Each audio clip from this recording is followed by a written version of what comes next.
আওয়ামী লীগ নেতা এবং সাবেক মন্ত্রী জনাব ফারুক খানের একটা ফেসবুক স্ট্যাটাস নিয়ে অনেক আলোচনা সমালোচনা চলছে, কথাবার্তা চলছে। মানে উনি জেলে আছেন, জেলে থেকে তিনি একটা স্ট্যাটাস দিয়েছেন, অন্তত অ্যাপারেন্টলি সেটা মনে হয়, কারণ তার ভেরিফাইড অ্যাকাউন্ট থেকে স্ট্যাটাসটি দেওয়া হয়েছে। তিনি কি বলেছেন একটু দেখি, এবং এইটা নিয়ে আসলে আমরা কি বুঝবো এবং কি করা উচিত সেটা নিয়ে কথা বলতে চাই। সেই স্ট্যাটাসে লেখা হয়েছে এরকম: অনেক চেষ্টা করে অনলাইনে এসেছি, জেলের চার দেয়াল আমাদের নিজ সত্তার সামনে দাঁড় করায়। অনেক কিছু বলতে চাই কিন্তু এখন সবই বলতে পারছি না। এতটুকু বলবো, শেখ হাসিনাকে নেত্রী মেনেছিলাম, কিন্তু আজকে তার হঠকারিতার জন্য আমাদের দলের এই পরিণতি। দলের নেতৃত্বে পরিবর্তন এবং সর্বস্তরে শুদ্ধি অভিযান ব্যতীত কোনো ধরনের রাজনীতিতে ফেরা উচিত হবে না। শেখ হাসিনার আওয়ামী লীগ আর চাই না, বঙ্গবন্ধুর আওয়ামী লীগ ফেরত চাই। জয় বাংলা, জয় বঙ্গবন্ধু। আমি আবার একটু পড়ি। অনেক চেষ্টা করে অনলাইনে এসেছি, জেলের চার দেয়াল আমাদের নিজ সত্তার সামনে দাঁড় করায়। মানে ওনার এক ধরনের বোধোদয় হয়েছে। আবারও বলছি, এইটা যে অনেক আলোচনা হবে, কিন্তু বক্তব্যটা এরকম। এখানে মানে বক্তব্যটার মধ্যে এই জিনিসগুলো আছে। অনেক কিছু বলতে চাই কিন্তু এখনই সব বলতে পারছি না।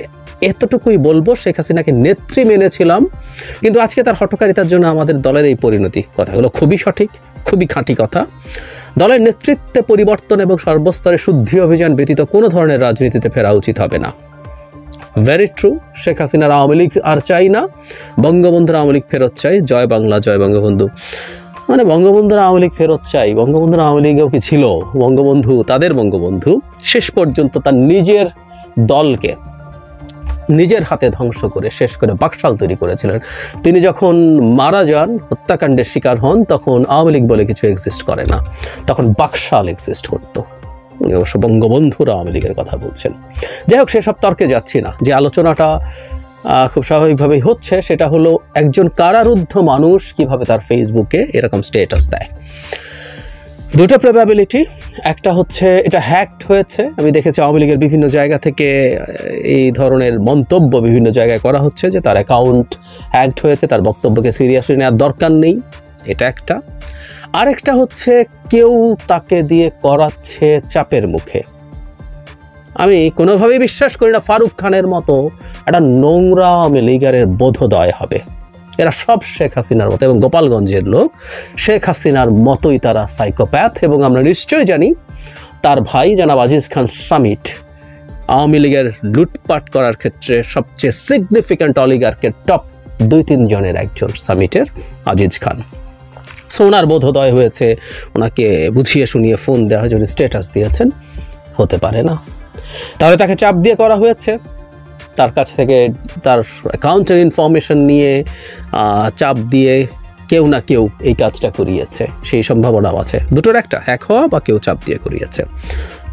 যদি হ্যাক হওয়া থেকে এটা হয় তাহলে তো কিছু বলার নেই, সেটা নিয়ে আমাদের গুরুত্ব বা পাত্তা দেওয়ার কিছু নেই। কিন্তু তাকে চাপ দিয়ে এই ধরনের কোনো কাজ যদি করার চেষ্টা করা হয়, এটাকে আমরা খুব সিরিয়াসলি প্রতিবাদ করব। প্রতিবাদ এই কারণে করব, এসব করে আসলে কিছু অর্জন করা যায় না।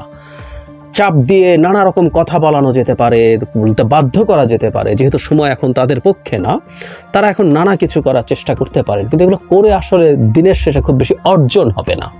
এই ঘটনাটা দেখে আমার মুহূর্তেই মনে পড়ল আমাদের 6 সমন্বয়ককে বৈষম্য বিরোধী ছাত্র আন্দোলনের সময় ডিবি হারুন যেমন ধরে নিয়ে গিয়েছিল এবং সেখান থেকে একটা স্টেটমেন্ট পড়ানো হয়েছিল। তখন আমরা ওটা নিয়ে হাসাহাসি করেছিলাম যে আপনি আপনার কাস্টাডিতে রেখে কাউকে যে স্টেটমেন্ট দেওয়াচ্ছেন, এতে হিতে বিপরীত হয়েছে, যে লাভ কিছু হয়নি বরং ক্ষতি হয়েছে। এটা কিভাবে নেওয়া হয়েছে, কি হয়েছে, এটা প্রত্যেকে জানে। ওই স্টেটমেন্টকে আমরা কেউ ন্যূনতম পাত্তা দেই নেই।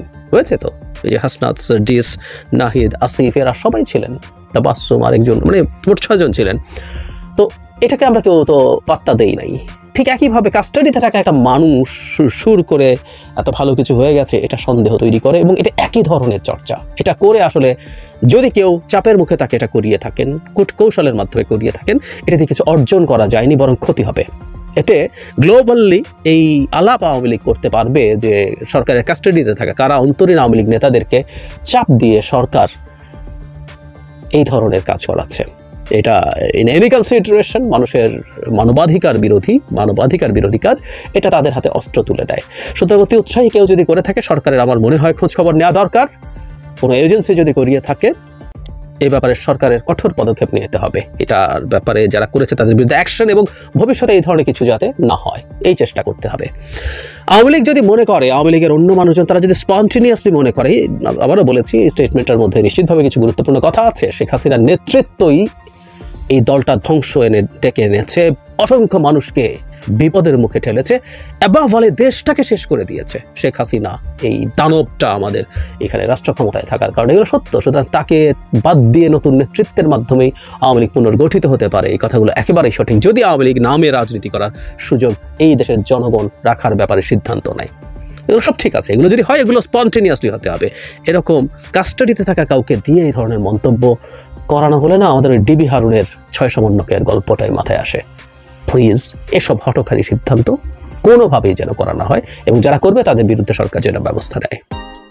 Subscribe to my channel.